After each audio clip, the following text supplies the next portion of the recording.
Hello बच्चों, the question says derive F is equals to ma from Newton's second law of motion.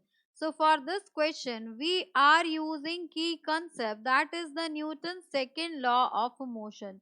So what Newton's second law of motion says, तो यहाँ पर हम कहेंगे by second law of motion, by second law of motion, Newton का second law of motion क्या कहता है?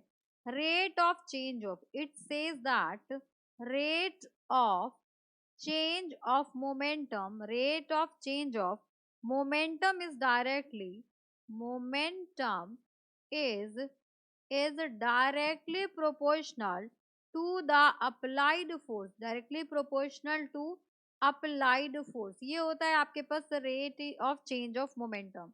So यहाँ से हम एक चीज और कह सकते हैं कि यहाँ पर चेंज इन मोमेंटम यानी कि डेल्टा पी को हम कह सकते हैं P2 माइनस P1.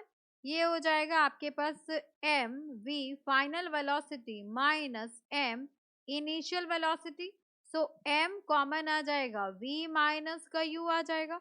अब यहाँ पे rate of change of momentum की बात करें, so rate of change of momentum with respect to time, rate of change of momentum with respect to with time. अगर हम टाइम के रेफरेंस में बात करें तो यहाँ पे आ जाएगा आपके पास डेल्टा पी.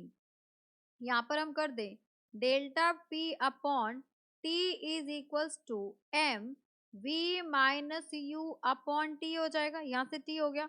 अब यहाँ पर डेल्टा पी अपॉन टी की बात करें तो ये आपके पास अप्लाइड फोर्स आ गया. सो अप्लाइड फोर्स किसके डायरेक्टली प्रोपोर्शनल हो जाएगा? So applied force is directly proportional to M V minus U upon T. ठीक है, डायरेक्टली प्रोपोर्शनल हो जाएगा.